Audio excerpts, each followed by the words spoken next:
आप ये कह रहे हैं संजय निषाद जो है वो समाज को गुमराह कर रहे हैं? देखिए पूरी तरह से गोरखपुर में एक कहावत कही जाती थी, कोई ऐसा सगा नहीं संजय ने जिसको ठगा नहीं। पूरी तरह से निषाद समाज के आंख में धूल झोंका जा रहा है और ये निषाद समाज कभी बर्दाश्त करने वाला नहीं है। संजय निषाद को कफन चोर कहना कोई गलत नहीं है कि इन्होंने चर्चा में आने के लिए मीडिया की सुर्खी बनेंगे। इन्होंने 7 जून 2015 को कसरवल है संत कबीर नगर में, वहां पर एक इटावा का लड़का था अखिलेश निषाद, साजिश के तौर पर इन्होंने हत्या कराने का काम किया। आरोप लगा रहे हैं लोटन राम मर जाएगा मिट जाएगा पर भारतीय जनता पार्टी के सामने शीश नहीं झुकाएगा। तो कल 7 बजे फोन आया कि आप आ जाइए, देरी मत करिए, हम लोग बैठ करके फाइनल करते हैं, एमएलसी की लिस्ट बन रही है। मैंने कहा कि यह संभव नहीं, SC ST की जनगणना हो सकती है, धार्मिक अल्पसंख्यक मुस्लिम सिख ईसाई जैन बौद्ध पारसी यहूदी रेसलर की हो सकती है, ट्रांसजेंडर यानी किन्नर की हो सकती है, पेड़ की घड़ियाल की मगरमच्छ की डॉल्फिन की कछुआ की गणना हो सकती है, तो ओबीसी की जनगणना क्यों नहीं? नमस्कार, आप देख रहे हैं जनसंदेश टाइम्स और मैं हूं आपके साथ आकिब मिराज खान। आज हम बात करेंगे लोकसभा चुनाव से पहले जिस तरीके से तमाम पार्टियां जो हैं पिछड़ा दलित और अल्पसंख्यकों की बात कर रहे हैं उसको कैसे साधने का प्रयास पार्टियां कर रही हैं। आज हमारे साथ एक ऐसे नेता जुड़े हैं जो पिछड़ों की बात करते हैं, पिछड़ों और अति पिछड़ों की आवाज बनते हैं। हमारे साथ मौजूद हैं लोटन राम निषाद जी। लोटन राम जी, स्वागत है आपका। धन्यवाद आपके चैनल को। लोटन राम जी, आपका जो राजनीतिक अनुभव रहा है वो आपने भारतीय जनता पार्टी के साथ भी काम करा है, 12 से 14 तक आप भारतीय जनता पार्टी में रहे। अगर बात करें माइक्रो सोशल इंजीनियरिंग की शुरुआत आपने करी है, पिछड़ा वर्ग प्रकोष्ठ जो तैयार हुआ वो आपने तैयार करवाया भारतीय जनता पार्टी में, एक बड़ा योगदान आपका भारतीय जनता पार्टी में रहा। लेकिन आप जहां पे भी रहे वहां पे आपने पिछड़ों की बात करी, समाजवादी पार्टी में इस वक्त आपका नाम है, तो कौन सी पार्टी पिछड़ों के भले के लिए सोच रही है? देखिए मैं सच बताऊं तो 5 फरवरी 2012 को नितिन गडकरी जी के हाथों में जो है कि जौनपुर में मैं भारतीय जनता पार्टी की सदस्यता लिया। लेकिन मेरा जो इशू था उस समय हमारा मल्ला केवट बिन धीवर कहार गुड़िया तुराहा बाथम माझी रायकवार जो मछुआ निषाद मछुआ समुदाय की जातियां हैं उनको मैं 92 से जो है कि देश की राजधानी दिल्ली का अगर मल्ला अनुसूचित जाति में है, पश्चिम बंगाल का झालो मालो जलिया मल्ला केवट बिन धीवर कहार चाई बरचाई कियर अनुसूचित जाति में है, तो उत्तर प्रदेश के मल्ला केवट बिन धीवर कहार गुड़िया को भी अनुसूचित जाति का दर्जा मिलना चाहिए। और जो हमारे जल आधारित परंपरागत पेशे हो, बालू मरंग खनन का हो, मत्स्य खेत और शिकार माही का हो, चाहे मत्स्य पालन और सिंघाड़ा की खेती का हो, तो यह हमारे परंपरागत पेशे हैं और यह समाज को देने के लिए और उसको बहाल कराने के लिए मैं लड़ाई लड़ता रहा जी। और भारतीय जनता पार्टी से लंबे समय तक विजय गोयल जी रहे, सुषमा स्वराज जी रही, नरेंद्र सिंह तोमर जी उस समय प्रभारी थी यहाँ के 12 में, और आडवाणी जी के राइटर के रूप में काम करने वाले सुधींद्र कुलकर्णी जी। तो लंबी मेरी चर्चा चली और लोग हमारे मुद्दे पर सहमत हुए और भारतीय जनता पार्टी ने 2012 के विधानसभा चुनाव में अपने चुनाव घोषणा पत्र में हमारी ये 17 अति पिछड़ी जातियां जो हैं इनके साथ साथ लुनिया है, चौहान है, बिहार है, बंजारा जाति को भी अनुसूचित जाति में शामिल करने का मुद्दा जो है चुनाव घोषणा पत्र में शामिल की और यह संकल्प लिए कि इस बार सरकार बने या न बने, निकट भविष्य में कभी भारतीय जनता पार्टी की सरकार बनेगी तो राम के बनगमन के समय सिंगबेरपुर के राजा महाराज गुरुराज निषाद ने उनको शरण दिया था, गंगा से उनको पार करवाने का काम किया था। तो राम की नैया को पार लगवाने वाले निषाद राज के वंशजों को अनुसूचित जाति का हम लोग दर्जा दिलाएंगे और इनके जो खोए हुए अधिकार हैं उन अधिकारों को जो है कि बहाल कराने का काम करेंगे। इस मुद्दे पर मैं भारतीय जनता पार्टी में शामिल हुआ और मैं बता दूं कि उस समय मेरा ओबीसी के जितने भी नेता थे तमाम आज बड़े बड़े ओहदे पर हैं, बड़े बड़े पद पर हैं, केंद्र की राजनीति में एक्टिव हैं, लेकिन हमारे कंधे पर लोग जो है कि बंदूक रख करके शिकार करने का काम करते थे। जब भी कहीं दिल्ली में मीटिंग हो या लखनऊ में मीटिंग हो, जब बड़े नेता अमित शाह जी तो हमारे सामने आए, उस समय तो तड़ीपार थे, तड़ीपार के समय जो है कि यहाँ का उत्तर प्रदेश का प्रभारी बन के आए, उससे पहले राकेश कुमार जैन जी थे, बहुत ही अच्छे व्यक्ति थे, तो मुझे भाई की तरह वह स्नेहिल व्यवहार देते थे। अमित शाह जी भी आए तो हमसे बहुत कुछ यहाँ सीखने का काम किए। मैंने जो है कि सोशल इंजीनियरिंग नहीं माइक्रो लेवल पर मैं माइक्रो सोशल इंजीनियरिंग को डेवलप करने का काम किया कि जैसे छोटी छोटी जातियां जिनको कि कोई संज्ञान में नहीं लेता, लोहार कुहार सुनार तेली तमोली बरई बारी है, बंजारा है, नायक है, इस तरह की जो जातियां फुटकर जातियां कहते हैं, पटफोरन की जातियां कहते हैं, मैंने निचले स्तर तक जाकर इन जातियों को जोड़ने और सहेजने का प्रयास किया। और 2014 का जब लोकसभा का चुनाव था तो 403 विधानसभाओं को आधार मान करके जो है 202 जो है कि सामाजिक न्याय सम्मेलन, यह मेरी सोच थी कि सामाजिक न्याय सम्मेलन हमको 2-2 विधानसभाओं का मिला करके करना है। और उसका नतीजा हुआ कि भारतीय जनता पार्टी जो है कि फर्ज से जो है कि अर्श पर पहुंची। मैं दावा करता था यहाँ भारतीय जनता पार्टी के बड़े बड़े नेता लोग आए, वेंकैया नायडू आए, सुषमा स्वराज जी आई, चाहे विजय गोयल आए, जो भी नेता आता था कहते थे यूपी में 40 टारगेट। यही बात होने लगी। एक बार पूरे आनुषंगिक संगठन जो भारतीय जनता पार्टी के होते हैं, मोर्चा होते हैं, सेल और परिकल्प थे, कुशाभाऊ ठाकरे सभागार में मीटिंग थी और राजनाथ सिंह जी राष्ट्रीय अध्यक्ष की हैसियत से हुआ थे। उत्तर प्रदेश प्रभारी के रूप में जो है अमित शाह जी थे। जब यही दोनों नेताओं ने कहा 40 टारगेट, मैं बीच में था और तमाम भारतीय जनता पार्टी के ओबीसी के जो नेता थे वो हमारा मुंह ताकने लगे। मैं उठा और मैंने कहा कि माननीय राष्ट्रीय अध्यक्ष जी, मैं क्या अति पिछड़े को भी कुछ समय है क्या? तो राजनाथ सिंह जी ने कहा कि अगर डॉक्टर राम निषाद नहीं बोला तो इस मीटिंग का मतलब क्या है जी। और मेरा 38-39 मिनट का भाषण उनके सामने हुआ था, सामाजिक न्याय के मुद्दे पर, सोशल इंजीनियरिंग के मुद्दे पर। और मैंने कहा कि बताइए कि अल्पसंख्यक वर्ग का वोट तो हमें शायद ही मिलता है। तो जब भारतीय जनता पार्टी में अल्पसंख्यक मोर्चा हो सकता है, अनुसूचित जाति का बड़ा हिस्सा जो है बहुजन समाज पार्टी का कोर वोट बैंक है, लेकिन अनुसूचित जाति मोर्चा हो सकता है। जिस आदिवासी जाति की जनजातियों की आबादी महज 3 लाख है पूरे प्रदेश में, उनका अनुसूचित जनजाति मोर्चा हो सकता है। तो ओबीसी जिसकी आबादी सामाजिक न्याय समिति 2001 में आप ही अपने मुख्यमंत्री काल में हुकुम सिंह जी की अध्यक्षता में स्थापित कराया था, 54.05% आबादी ओबीसी की है। तो ओबीसी मोर्चा क्यों नहीं? और उस समय डॉक्टर लक्ष्मीकांत वाजपेयी जी प्रदेश के अध्यक्ष थे और उन्होंने राजनाथ सिंह जी ने कहा कि वाजपेयी जी डॉक्टर राम का जो ये प्रस्ताव है इसको एजेंडा में रखिए और इसको जल्दी कार्य रूप दे करके मुझे सूचना दीजिए। महीनों बीत गया लेकिन उसको जो है कि दबाने का प्रयास किया गया। मैं दिल्ली गया, राजनाथ सिंह जी से मिला, उन्होंने कहा कि मिठाई निषाद जी खाइए। हमने कहा मिठाई किस बात की? उन्होंने कहा जो आपने प्रस्ताव रखा ओबीसी मोर्चा का, तो सामाजिक न्याय मोर्चा ओबीसी के लिए बनाया जा रहा है। हमने कहा अभी कहाँ होगा, उसका क्रियान्वयन ही नहीं हुआ। फिर तुरंत वो फोन मिलाए प्रदेश अध्यक्ष जी को और उन्होंने कहा कि जल्दी से इसको फाइनल करिए। तब जाकर के भारतीय जनता पार्टी में सामाजिक न्याय मोर्चा बना। वही बाद में पूरे राष्ट्रीय स्तर पर उसको जो है ओबीसी मोर्चा का नाम दिया गया, जो भारतीय जनता पार्टी के लिए प्राणवायु का काम किया।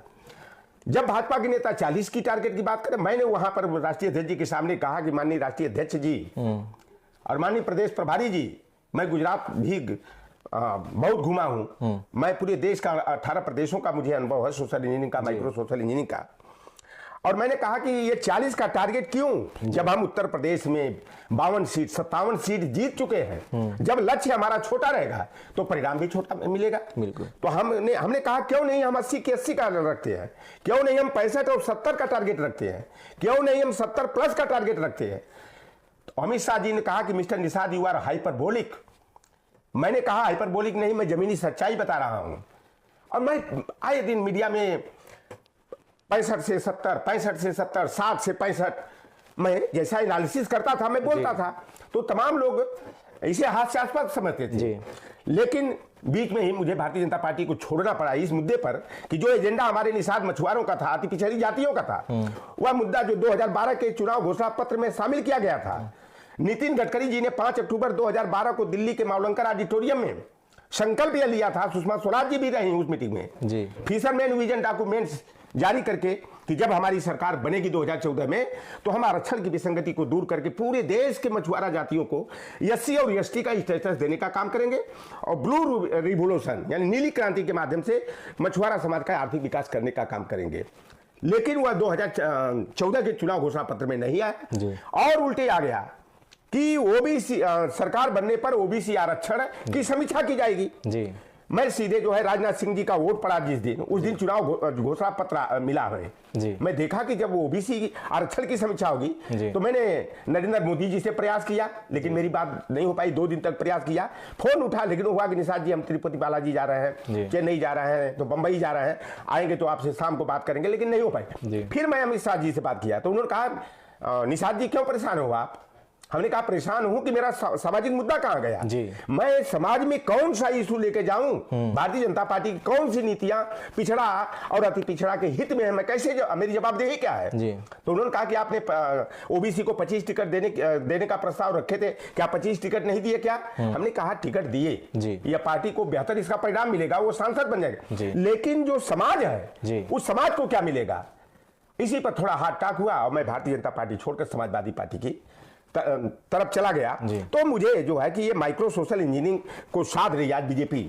मुझे कभी कभी खुशी भी होता है, कभी भी कष्ट होता है कि जिस पेड़ को मैं लगाया उसी पेड़ की छाया में वो लोग बैठ रहे हैं जो लोग कभी सामाजिक न्याय के शब्द को सुनना नहीं पसंद करते थे। और भारतीय जनता पार्टी फर्श से अर्श तक पहुंची, उसमें ओबीसी का सबसे बड़ा योगदान है जी। और यह मेरा फार्मूला रहा है। तो लगता है कभी फार्मूला मैंने डेवलप किया, उसका लाभ बीजेपी लेकिन बीजेपी जो है भाई, हम वास्तव में उसके चाल और चरित्र को देखा जाए तो मंडल विरोधी है। मंडल कमीशन के विरोध में कमंडल की राजनीति शुरू हुई 7 अगस्त 1990 को। बीपी सिंह जी जो है जब मंडल कमीशन के तहत 27% आरक्षण को अंतिम रूप दिया, तो भारतीय जनता पार्टी उसमें गठबंधन करके चुनाव लड़ी थी 1989 का जो जनता दल के साथ, और 86 सीट भारतीय जनता पार्टी जीती थी। उस समय ये लोग सोमनाथ मंदिर से आडवाणी जी को राम रथ यात्रा पर सवार करके जो है अयोध्या में बाबरी मस्जिद और राम जन्मभूमि का मुद्दा उछाल दिया इन लोग। और यही नरेंद्र मोदी जी उस समय पिछड़ी जाति के नहीं थे, ये मोर जाति के थे, रसूखदार बनिया। ये यहाँ के जो तेली साहू राठौर जो है, जो समझते हैं हमारी बिरादरी के, इनका छुआ खाना और पानी नहीं करते हैं मोर जाति के लोग। और आज भी ये स्थिति है गुजरात के अंदर।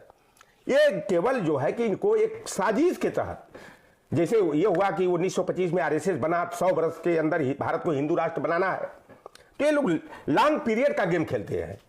नरेंद्र मोदी को जो है कि भारतीय जनता पार्टी की सरकार ने साजिश के तौर पर मोर को घांची तेली का पर्यायवाची होता है गुजरात में और राजस्थान में, उपसर्ग के रूप में जोड़ करके मोर घांची करके ओबीसी में लिस्ट कर दिया गया।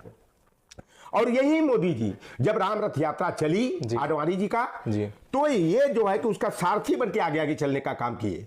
यहां हमारे ही बिरादरी के, लोधी बिरादरी के थे, कल्याण सिंह जी को आगे किया गया, कुर्मी बिरादरी के विनय कटियार को किया गया, उमा भारती और साध्वी तंबरा, निषाद और लोधी, इनको आगे किया गया। इन्हीं लोगों को, यानी ओबीसी को शिकार बनाने के लिए ओबीसी को ही आगे किया गया। हम तो निषाद समाज के हैं ना, तो हम लोग जब हमारे जाति वाले लोग, गंगा नदी हमारे यहाँ, तो मछली मारने के लिए करते क्या है कि बंसी और कटिया आती है और उसमें केचुआ होता है और छोटी प्रजाति की मछलियां जिसे सिधरी और चलवा हमारे यहाँ बोला जाता है, उनको डाल करके बड़ी बड़ी मछलियों का शिकार कर लेते हैं, 10 किलो 20 किलो 25 किलो की मछली हो। तो आज ये ओबीसी के जितने मुखौटा के तौर पर नेता हैं भारतीय जनता पार्टी में, नाम भी लेने की जरूरत नहीं है, मैं तो बार बार केशव प्रसाद मौर्य हो, स्वतंत्र देव सिंह जी हो, चाहे राकेश सचान जी हो, लक्ष्मी नारायण सिंह हो, चाहे चौधरी भूपेंद्र सिंह हो, धर्मपाल सैनी, धर्मपाल लोधी हो, और बगल से साथ देने वाले, गलबहिया करके चलने वाले संजय निषाद जी हो, ओम प्रकाश राजभर हो, अनुप्रिया पटेल हो, अब तो जयंत चौधरी भी आ गए हैं। तो ये लोग जो है कि भारतीय जनता पार्टी जैसी शिकारी पार्टी के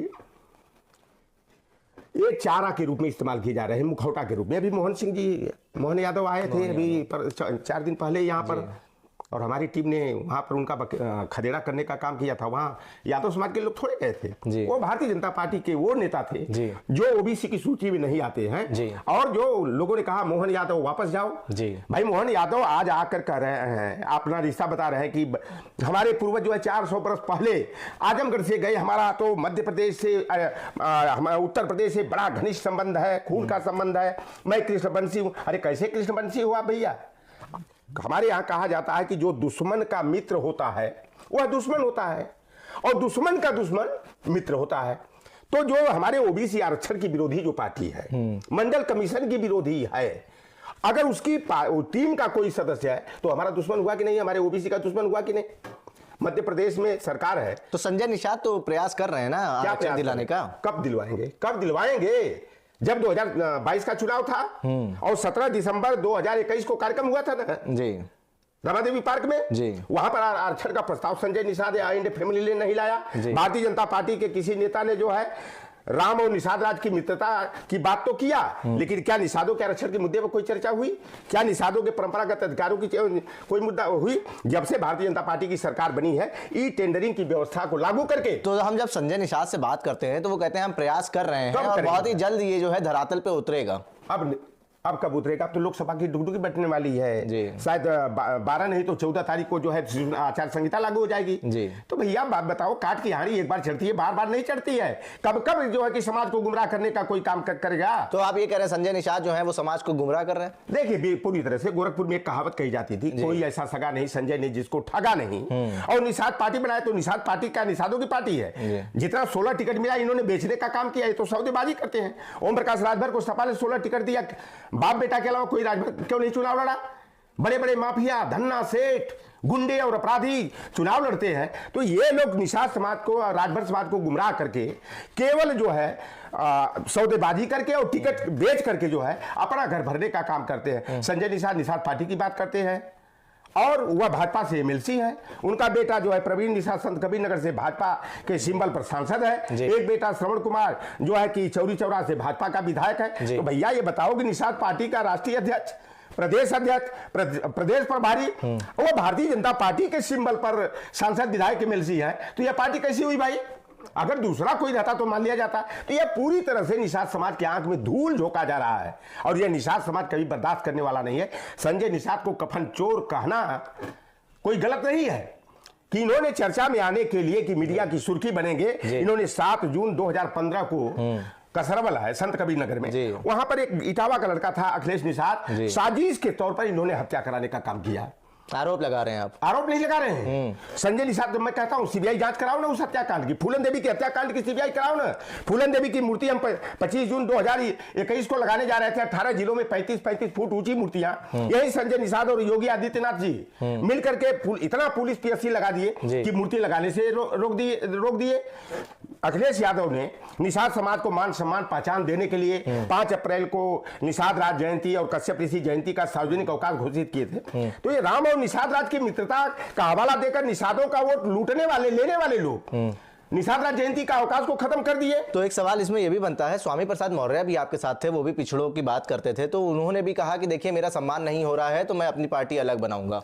देखिए जो स्वामी प्रसाद मौर्य जी कहते थे वही मैं भी कहता था। जिन लोगों पर हम लोगों का शक था कि भारतीय जनता, दिन में तो समाजवादी पार्टी के कार्यालय में रहते हैं, अखिलेश यादव जी के बगल गिर बन करके रहते हैं, लेकिन रात में वह डिनर करते हैं आरएसएस और भाजपा वालों के साथ। तो ये बात अखिलेश यादव को पता नहीं थी? मैं तो बोलता था कि हमारी पार्टी में कुछ आरएसएस कि चाल चरित्र वाले लोग हैं जो पार्टी के लिए घून का काम कर रहे हैं। कुछ लोगों को नागवार लगता था, आप उंगली उठाते। तो राष्ट्रीय अध्यक्ष जी इसको इग्नोर करते थे, आप लोगों की बात नहीं मानते थे या सुनी नहीं जाती थी? राज्यसभा चुनाव में सामने तो आ गई ना, सामने आ गई। मनोज पांडे को कभी आपने बताइए समाजवादी पार्टी का कभी प्रतीक इस्तेमाल किए?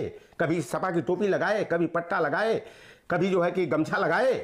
उनका परिवार 4 दलों में, एक भाई है अमिताभ पांडे भाजपा में, तो एक भाई अनुराग पांडे जो है कि कांग्रेस में, ये समाजवादी पार्टी में रहे।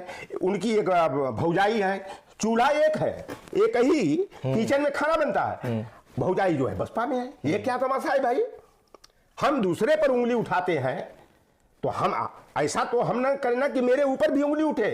अगर हम दूसरे पर उठाऊंगा, अगर हमारे में गलती रहेगी तो हमारे पर।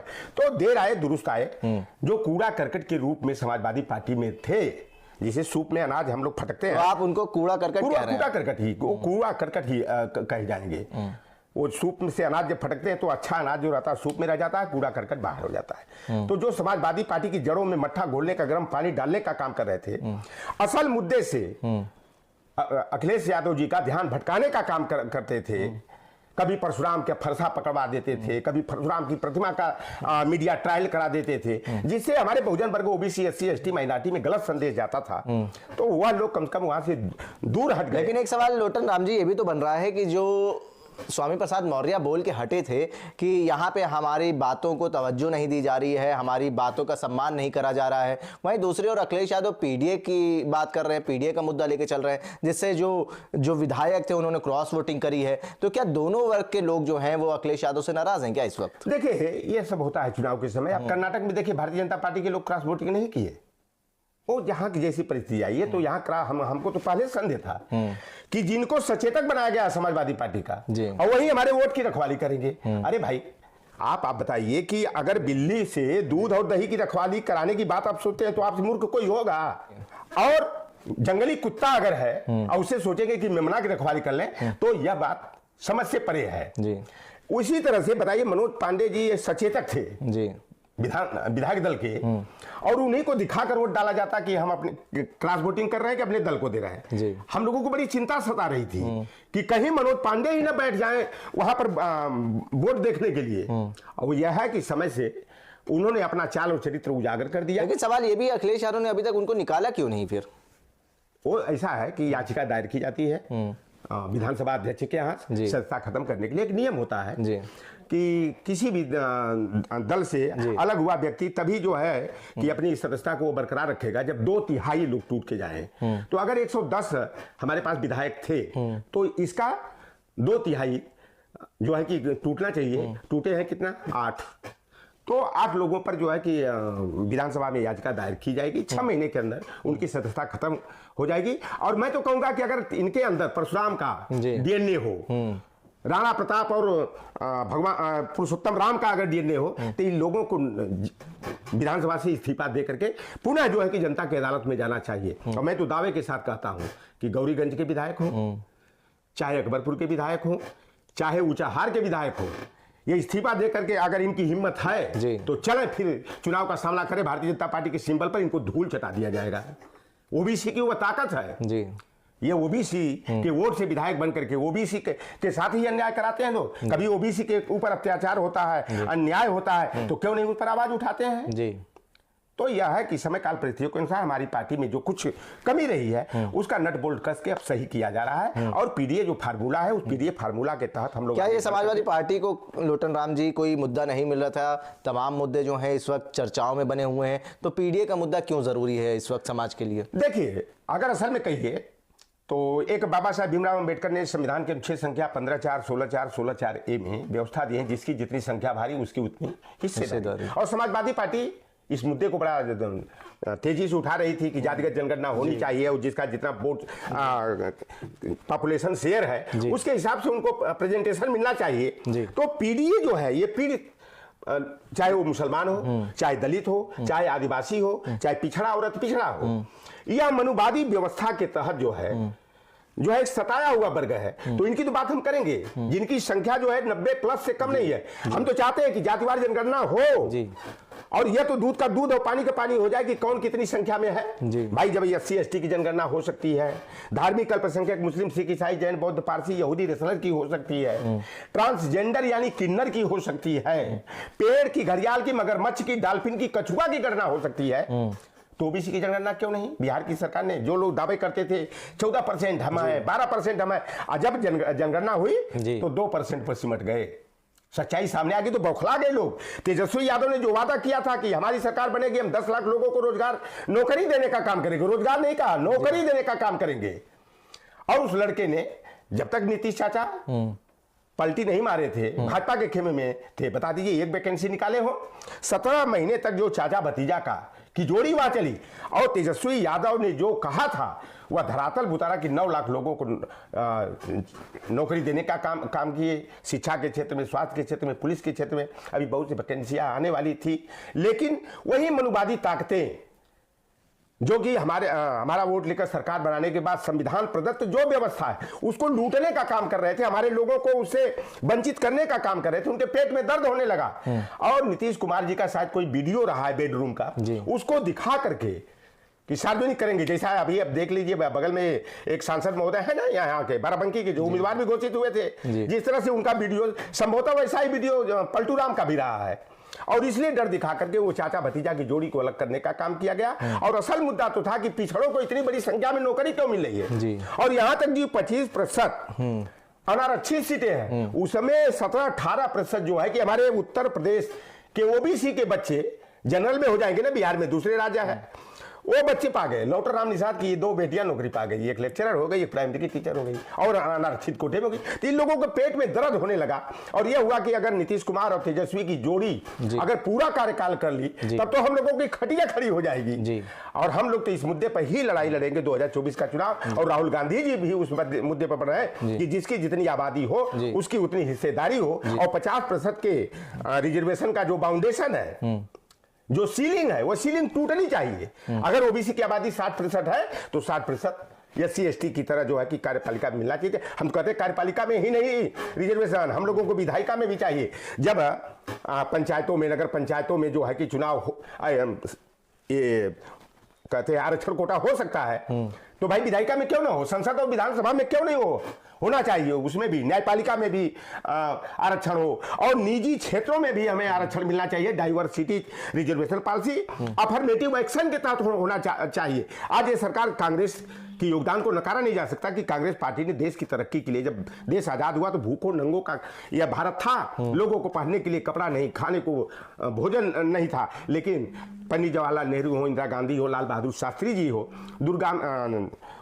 अच्छी सोच रखते हुए देश की तरक्की के लिए उन्होंने तमाम सरकारी संस्थान उपक्रम स्थापित करने का काम किए।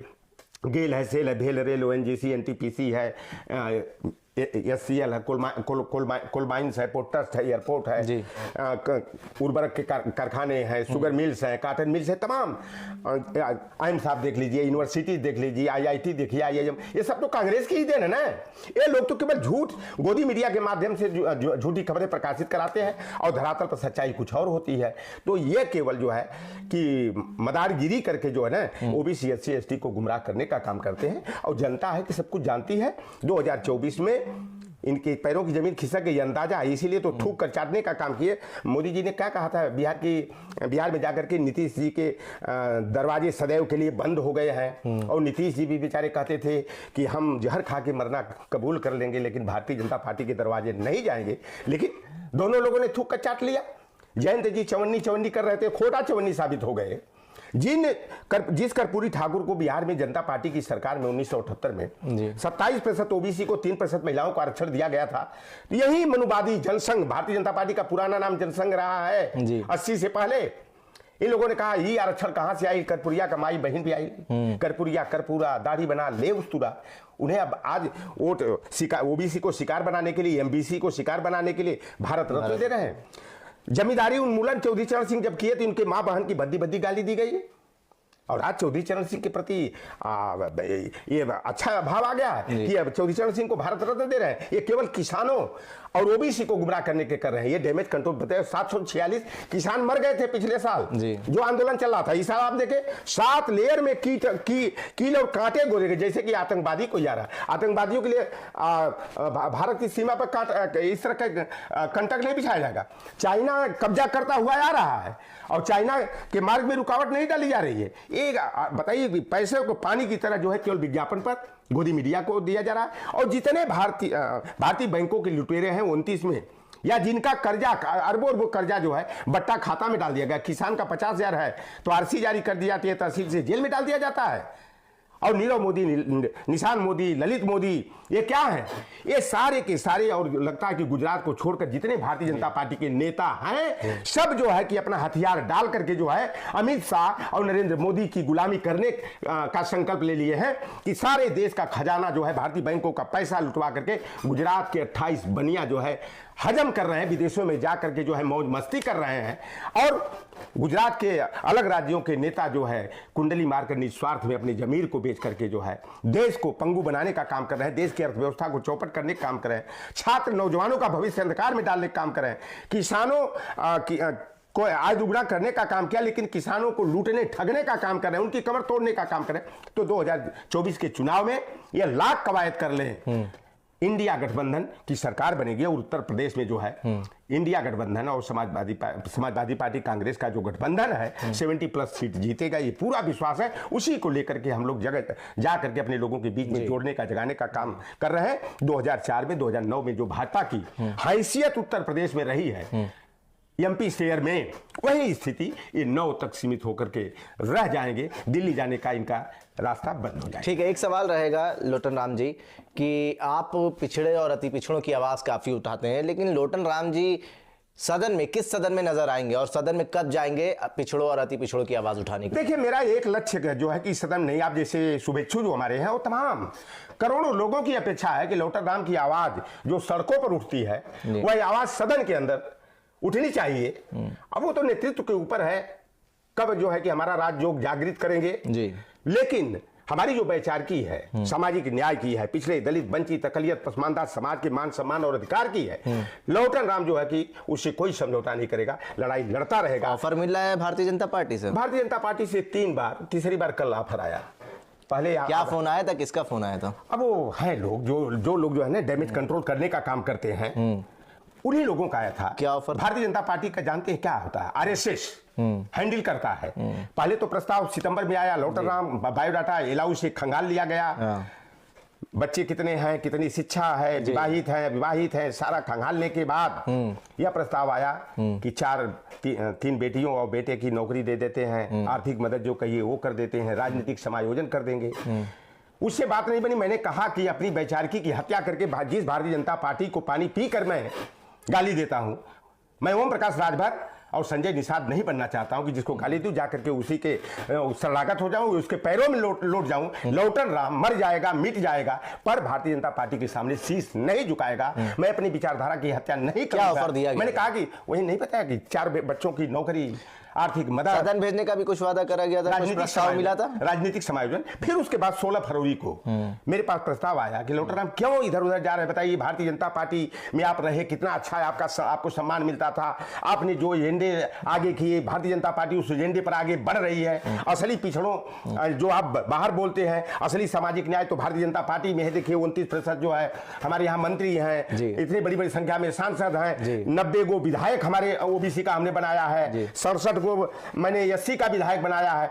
तो आप तो जो जिस सामाजिक न्याय की बात करते हैं वो भारतीय जनता पार्टी कर रही है, और जिस पार्टी में है वहां तो कहां सामाजिक न्याय है। मैंने कहा कि नहीं, ये तो हम तो निषाद है, इसलिए जान रहा हूं कि ये जितने आप गिनती गिरा रहे हैं, 29% एमपी है, मंत्रिमंडल केंद्र के मंत्रिमंडल में है, उत्तर प्रदेश के मंत्रिमंडल है, ये चारा है, मुखौटा है। इनका कोई जो है कि काम कराने की हैसियत नहीं है, कद नहीं है कोई कि काम कराने, नौकरी देना दूर, एक प्राइमरी का मास्टर का ट्रांसफर हो जाए, पुलिस के कांस्टेबल का ट्रांसफर हो जाए, तो केशव प्रसाद मौर्य भले ही डीसीएम है, डिप्टी सीएम है, लेकिन यह ट्रांसफर रुकवा नहीं सकते, किसी का ट्रांसफर वांछित जगह नहीं करवा सकते। तो 16 फरवरी को आया कि लौटन जी आ जाइए, आपको सदन में अपनी आवाज उठाना चाहिए, आपका स्थान सदन होना चाहिए, राज्यसभा में आपको भेजने का हम लोगों ने निर्णय लिया। मैंने कहा कि लौटन राम गलत निशाने में लग रहा है, आपके पार्टी में बहुत से पिछड़े नेता हैं, उनको भेज दीजिए, बहुत से निषाद हैं।